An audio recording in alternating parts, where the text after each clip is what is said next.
Hello. I had a really annoying day today. I had a very frustrating drive home. I got home much later than normal. This is because I sent my car in for its first service. I've never done this before. I always thought services were the easy one. I thought you just sent the car off, they had a quick look, they went woohoo, and it was all good. They gave it a quick polish. That was the polishing sound I made there, woohoo. And I'd get it back in one piece and it'd all be good. But no, it's not that simple, and it's really frustrating. I think I knew my day was going to be bad when I got up this morning and I rushed in to work via dropping my son off to the nursery.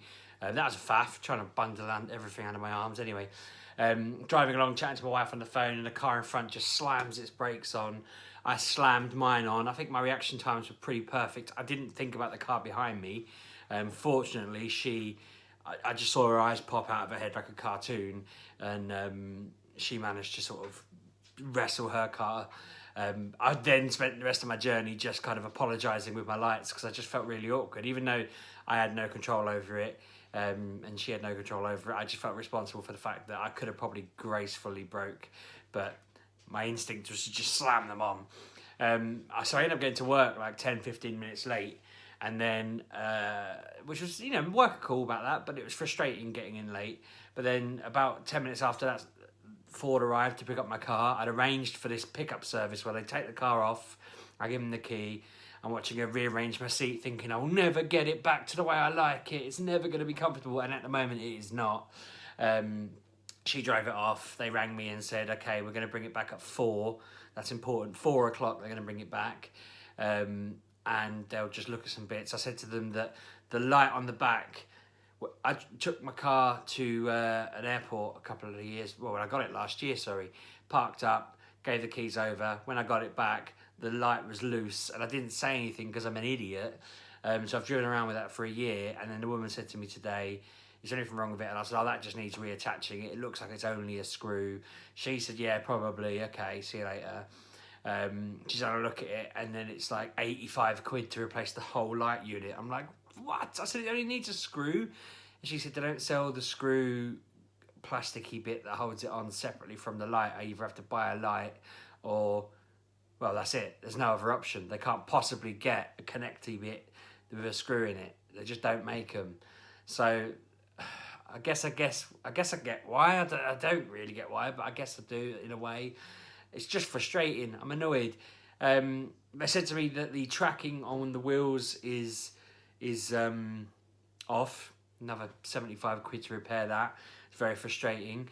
I asked her how that happens because I don't really know much about cars, so I wanted to learn. And she said, well, it could be potholes. I thought, yep, check. Okay, Deeping is riddled with potholes. It's a joke. Could be messy, uneven roads. Yeah, the road I live on is pretty messy and uneven because Persimmons and the local council aren't bothering to fix it, so that's frustrating. It could be that you've hit a curb, and I thought, probably, but I don't remember any instances. Or maybe stopping abruptly, putting a lot of strain on the car, and I thought, well, I literally did that this morning, so that's probably the thing that's really done it, because honest to God, I've never broke this hard in my life. Even doing the emergency stops on my driving lessons, I didn't feel like it put this much strain on the car. I must have been doing, I was in a 70 zone, so I was doing 70, and I must have got down to whatever. I didn't stop. I think the car in front carried on driving slow enough, but I got pretty close to stopping in a split second. I'm glad I was strapped in. My work phone was on the seat next to me. It wasn't on the seat next to me when I got to work and looked down to pick it up. It was somewhere else in the car where it had flown off. Wear a seatbelt, people, because my word, it would have been a tragedy if I wasn't wearing one or someone wasn't wearing one. So I thought, fair enough, got to repair the car. I'll pay the costs on that. Asked them, how long will it take? What's it involve? They said, it's all good. We'll do it now. It'll be with you by 4, like we said. And I'm thinking, well, it's only 12:30. That'll be fine. I asked them if they'd looked at the aircon because I'd mentioned several times that the aircon had been playing up. I had this really weird issue over the weekend where it was 1,000,000 degrees, but my car was saying it was -5. The aircon wasn't coming on, and all these issues, which were really weird and hadn't happened until yesterday when it got really hot.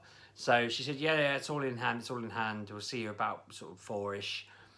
So then I think it must have been about 10 past 4, and I sort of rang and said, where's my car? Like, what's going on here?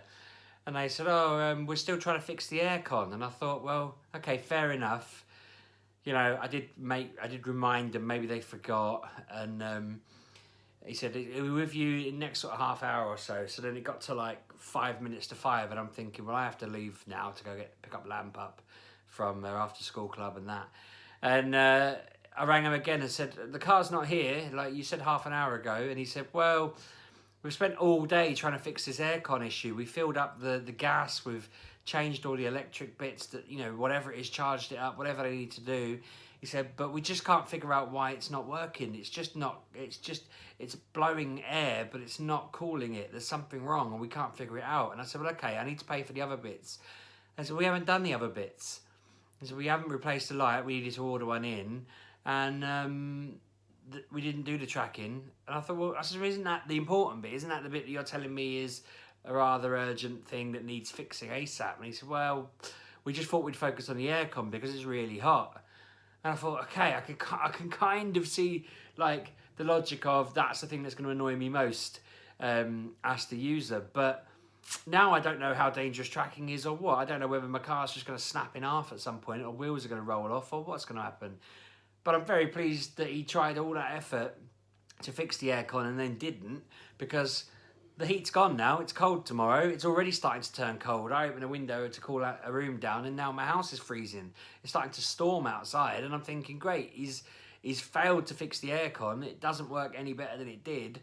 It still tells me it's -5 out when it's 20 degrees or whatever. So he's booked me in for the 24th, which is what, 14 days away from now. And they still don't know what the problem is. So again, I'm thinking, right, okay, it's going in on the 24th, but are you going to spend a whole day doing the same things you've already done today for a whole day? He gave me a sheet and said, yeah, we ticked everything else off. And I'm thinking, did you though? Did you just tick them all off at the last minute because you just thought, we'll see it again on the 24th? Because that's what's going to happen. I know now. Like, I handed it in. They didn't just give the 2 problems. They suggested that 2 of the tyres were 70% worn, and I have no idea what that meant. I thought that meant I was basically running on the thinnest bit of rubber imaginable, but my colleagues have informed me that means they've probably got 3 or 4 months left at the most. You know, I've got no worries till winter kind of thing, but they were acting like this was a semi-urgent thing. It's all, I know, just a sales exercise, but God. So again, he told me the car would be there next sort of 5-10 minutes. It was on its way. It's only 10 minutes from where I work. It's bloody, I don't know, it must have been 5 to 6 when they arrived. By this point, it was far too late to get Lamp Up, far too late to get Bosco. I rang my wife. She'd had to go and sort it out. I was properly wound up. The bloke arrived and just rehashed the same excuses. We wanted the aircon to work. We really wanted to fix the aircon. So, it's, you know, we kept it. And I'm like, yeah, but you didn't. And you should have known that you couldn't. You should have just given up and brought me the car at 4 and said, oh, we're idiots or whatever. I don't know whether to give them the car back and in case they just wreck it somehow. I don't really get it. How have they spent a day trying to understand that it's not the gas, it's not the fan?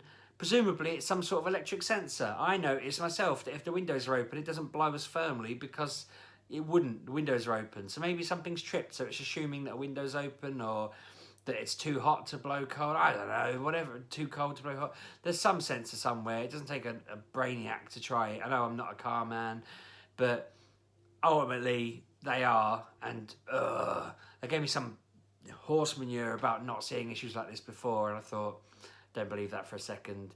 This is like a proper 100% registered Ford garage. I went to them because they're supposed to be the experts, but no, they're not. They're morons.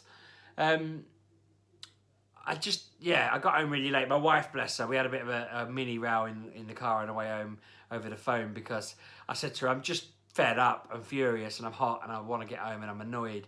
And she was like, well, there's nothing you can do about it, just deal with it. And I was like, well, that's not what I want to hear when I'm angry. I kind of just want to hear, yeah, sorry that you've had a crap day. You know, these things happen. We'll get them. Let's sort them out.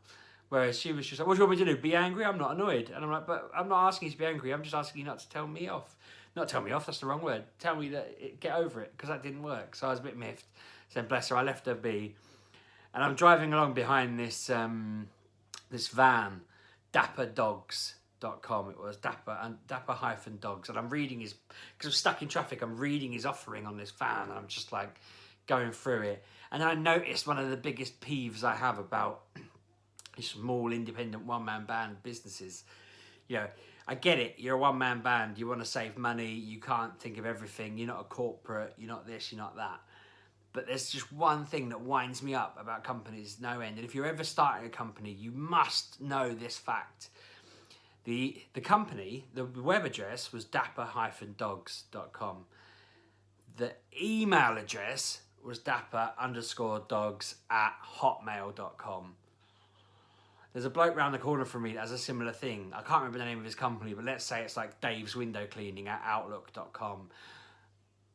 Just buy the domain. I mean, this Dapper Dogs already owned the domain. Just set up inquiries or sales at dapperdogs.com. Don't put a hotmail.com email address on the back of your friggin' van. So then I was already at 9 out of 10 anger. The silliest thing, I was just driving along just like, not happy. Just like, how does this person run a business? How have they not thought about this? Because again, I get people don't have funds and money and whatnot, but it costs pennies to set up your own email address. Your website should come with it. Every website I've ever owned has its own email address. I have email addresses for sheepdogrights.com, for the failed recruitment company I was trying to start one summer called Freelancer, because it was one better than Freelancer. I've got an email address for that, frank@freelancer.com. I don't know why I put Frank. I don't have any excuse for why I put Frank. It was just whatever came out of my head as I was writing it. I've got like my Mature Gamer email addresses. I have about 1 billion of them because they're so simple and cheap and easy. Every site you buy costs maybe $5 a year, and an email address comes with it. I get that not everyone has a degree in IT, but if you're starting a business, that's where you look, surely. A business is that ripped off that they're going to, you want an email address with your own company name in it? Oh, mate, that's going to cost you, because I could sort that out for virtually peanuts. It's just baffling. The weirdest thing that happened on the way back, and while I'm sieving, and then that car went off one direction, I went off in another, and I'm driving along and I'm thinking, I'm still really annoyed at Ford. I'm still a bit ticked off that my wife was completely reasonable, bless her, just saying get over it, there's something you can do, calm down, but I was annoyed. And for the next 25 minutes, I'm driving along all these different roundabouts and roads and weaves and whatever, just getting more and more kind of calm. And then I got to the roundabout, like 2 roundabouts before my house, and I came down the road, and who should come across in front of me again and line up exactly in front of me? Dapper Dogs. And the sheer weird coincidence of it, of just the fact that we'd gone 2 completely different directions and it ended up in exactly the same order 25 minutes later, just like flipped my mind of just from being sheer anger to just like, this is ridiculous. How has that happened? How is that even remotely possible? Everything in the whole of Peterborough, between that road and my road, had to align just right. And I remembered that, not the whole registration number, but it was the same van, definitely. I couldn't believe it. I was just like, that's so weird. And then I was just laughing to myself. The odds of that happening, the timings being that right, the fact that I went through the light just as it was turning red, the fact that I decided to go left instead of right at different places or whatever, I just thought that was really funny. And then, so because I'm that mad, I rang my wife and was like, the weirdest thing just happened. And I explained to her, and she was just like, oh, that's not that big of a deal. It's definitely not worthy of talking about on a video. She didn't say that, but I know that. But that just completely switched my mood then. I was just driving along thinking, what a weird, funny, odd, crazy coincidence that was. It made me more annoyed. It got to the point, I hadn't remembered the name of the company at that point when I was getting annoyed by them. But I wrote it down when I pulled over, like, as I got home. I was like, right, they're in my head now. I need to complain about them on the internet, that they need to sort their email addresses out. And all small companies need to do that. And my main excuse for that is because if you see it like that, you know they're a one-man band, and it puts that element of doubt in your head. Whereas if you see a full email address, you don't even consider that they're a one-man band.